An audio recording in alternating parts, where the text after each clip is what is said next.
एक review petition file कर दी supreme court of Pakistan के पास कि हम ये इलेक्शन नहीं करा सकते और आपने जो डेट फिक्स की थी 14 मई को, उस फैसले पे नज़र-ए-सानी करें। अदालत ने नोटिस दे दिए हैं सारी पार्टीज़ को।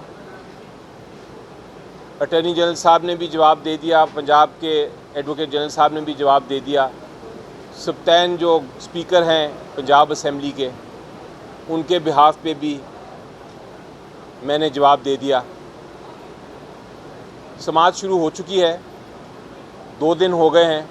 फ़िलहाल जो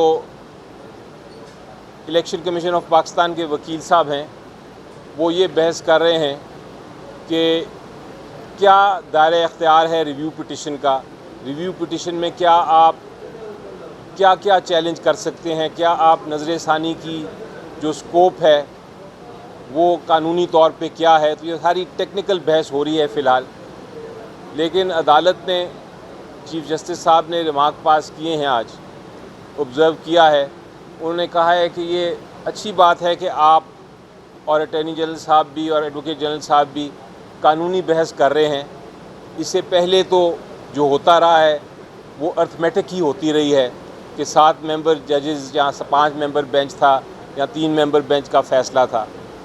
तो अच्छी बात है कि आपने ये बातें की अब, लेकिन आपको कानून इजाज़त नहीं देता कि आप वो बातें या वो आर्गूमेंट्स या वो बहस करें जो आपने पहले बहस नहीं की थी।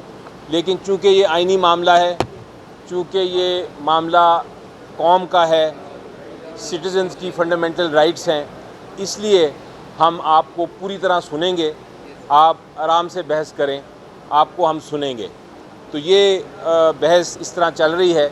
अभी कल भी दिन बहस का है और उसके बाद यकीनी तौर पे जब वो ख़त्म करेंगे इलेक्शन कमीशन ऑफ पाकिस्तान के वकील, तो अटॉर्नी जनरल साहब और एडवोकेट जनरल साहब भी बहस करेंगे। फिर हमें मौका मिलेगा कि हम अपनी मौक़िफ़ पेश करें। अच्छा, ये बताइएगा सर, अली ज़फ़र साहब कि आज ही डेवलपमेंट हुई है, हुकूमत की तरफ से ये नुक्ता सामने आया है कि तहरीक-ए-इंसाफ पर पाबंदी लगाने का सोचा जा रहा है। तो आप क्या समझते हैं कि कैसी सूरत पे पाबंदी लग सकती है? जी देखें, पाबंदी लगाने की कोशिश की गई थी एक बार बहुत पहले जमात इस्लामी पे, और वो बड़ा फेमस केस है, मौलाना मौदूदी साहब ने फ़ाइल किया था, जहाँ पाबंदी लगा दी थी, बैन कर दिया था जमातों को।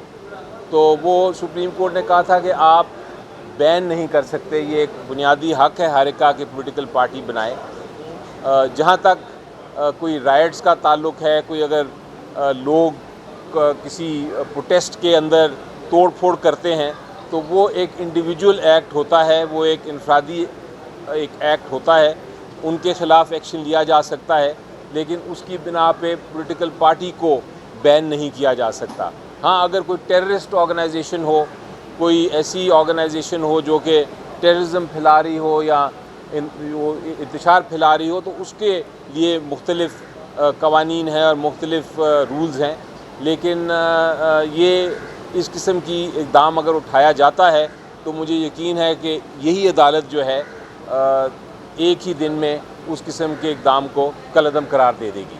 अली ज़फ़र साहब, ये बताएं कि अभी डिटेल रीजनिंग सरआई नहीं है पंजाब इलेक्शन और रिव्यू पर हियरिंग शुरू हो रही है, इसको कैसा देखते हैं? जी देखें, ये अमूमन होता है कि एक ऑर्डर आता है, उसमें एक दिया होता है कुछ रीजनिंग और कुछ डिटेल्ड अभी रीजनिंग आनी होती है।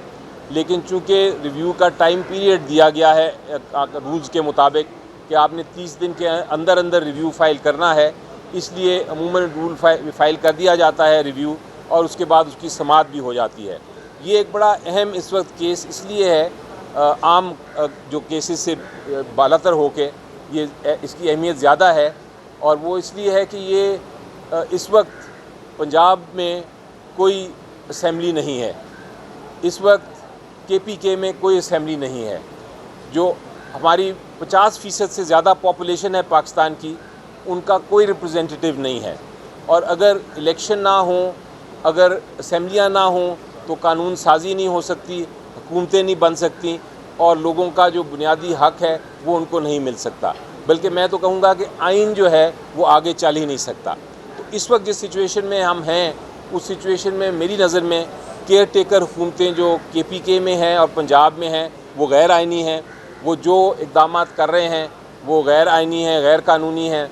उसके साथ साथ आइन जो है वो मेरी नज़र में कत्ल हो चुका है। उसका आइन इस वक्त एक तरह से अबेंस में है, क्योंकि उस पर अमल दरामद नहीं हो रहा और इलेक्शन नहीं हो रहे। तो ये सारे जो मामलात हैं, इसको देखते हुए अदालत ये रिव्यू को सुन रही है और इसीलिए वो इंतज़ार किए बगैर के डिटेल रीज़न ना भी आएँ, वो जो जिस वजह से इलेक्शन कमीशन ऑफ पाकिस्तान ने रिव्यू फ़ाइल किया है उसकी समाअत अदालत ने शुरू कर दी है। अच्छा,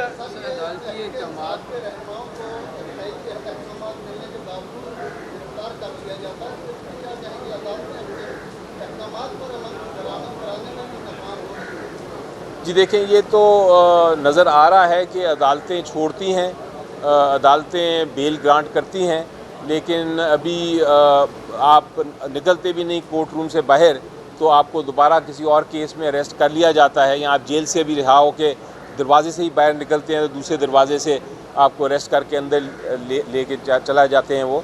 तो ये एक आइन शिकनी है, ये एक ला, ये एक ऐसा सिचुएशन है जिसको मैं कहता हूँ कि एनार्की है, यानी कि इस वक्त कोई कानून इम्प्लीमेंट नहीं हो रहा इधर इस मुल्क में, और ये चीज़ दुरुस्त नहीं। इस पर भी बहरहाल एक्शन तो लेगी अदालत अल्टीमेटली। अभी पिटिशनें फ़ाइल हो रही हैं और एक और पिटिशन भी इधर फ़ाइल हुई है जिसमें इस किस्म की ही इस्तदा की गई है कि ये जो इक़दामात हैं और जो काम हो रहा है और जो जिस तरह कार्रवाई हो रही है लोगों को अरेस्ट करने की, ये इससे लोगों का अदालतों से ये इम्प्लीमेंटेशन जब ना हो तो अदालतों से भी एक तरह से वो उतर जाएगा उनका एतमाद। ये नहीं होना चाहिए किसी मुल्क में। अच्छा अली ज़फ़र साहब, ये बताइएगा कि अगर जैसे वाक़यात हुए हालिया, अगर पार्लियामेंट पाबंदी लगाती है, जैसे कि अभी तौहीन पार्लियामेंट का कानून भी है, तो ऐसी सूरत में अदालत उस फैसले में को अदालत में चैलेंज किया जा सकता है, जबकि अगर पार्लियामेंट का ही फैसला हो। और पाबंदी लगाने का तरीक़ाकार क्या होता है सियासी जमात में? जी देखिए, जहाँ तक पार्लियामेंट का सवाल है, उनकी कानून तो एक बिल के सूरत में तो आया है कंटेम्प्ट ऑफ कोर्ट का, लेकिन मेरी नज़र में वो ज़रा मुश्किल कानून है। वो आर्टिकल 17 और जो हमारे बुनियादी हकूक़ हैं आइन में जिनका ज़िक्र है उनके ख़िलाफ़ लगते हैं प्राइमा फेशा, और हो सकता है कि वो भी कल को चैलेंज हों और वो कलअदम करार दे दें। मैं एक चीज़ में ज़िक्र ज़रूर करना चाहूँगा, एक कन्फ्यूजन है बहुत सारे लोगों को और पार्लियामेंटेरियंस को भी। उनका ख्याल है कि पार्लियामेंट जो भी कानून बनाए, अदालत का कोई इख्तियार नहीं कि उस कानून को वो कलअदम करार दे, लेकिन ऐसी बात नहीं, बल्कि आइन खुद ही कहता है कि अगर पार्लियामेंट आइन के ख़िलाफ़ कोई कानून बनाएगा तो फिर वो अदालत जो है वो उसको कलअदम करार दे सकती है। और जब से पाकिस्तान बना है तब से हज़ारों कावानीन हैं जिनको अदालतों में चैलेंज हुए और अदालतों ने उनको कलअदम करार दिया इसी बेसिस पे। तो ये कोई इसको आप पार्लियामेंट का या अदालतों का तसादम ना समझें, ये एक रूटीन मैटर है और आइन के बिल्कुल ऐन मुताबिक है। अदालतें अपने फैसले मनवाने पर नाकाम नज़र आती है। सुप्रीम कोर्ट समेत चीफ जस्टिस साहब के जो फैसले वो हवा में उड़ा दिए गए। इसको मद्देनज़र रखते हुए चीफ जस्टिस सुप्रीम कोर्ट में आपको कोई गम गुस्सा नज़र आता है? जी देखिए, सुप्रीम कोर्ट बड़ा तहम्मुल से काम कर रहा है और बिल्कुल आज चीफ जस्टिस साहब ने दुरुस्त फरमाया था कि हम जो एक्चुअली काम कर रहे हैं इंसाफ देने का अवाम को, वो एक तरह से डिवाइन हम जो अहकामात हैं उनके ऊपर अमल दरामद कर रहे हैं और हम तहम्मुल से ही सुनेंगे। हम अपने आप को ना तो वो बर्दाश्त दिखाते हुए ना तो हम अपने आप को गुस्सा दिलवाएंगे, ना हम किसी से नाराज़ होंगे। हमें पता है लोगों ने बाहर क्या किया है, हमें पता है पार्लियामेंट में लोग क्या कर रहे हैं, लेकिन हम फिर भी अपना तहम्मुल से क़ुव्वत बर्दाश्त दिखाते हुए हम आइन और कानून के मुताबिक फ़ैसले करेंगे। तो मेरा ख़्याल है ये एक दुरुस्त पॉलिसी है।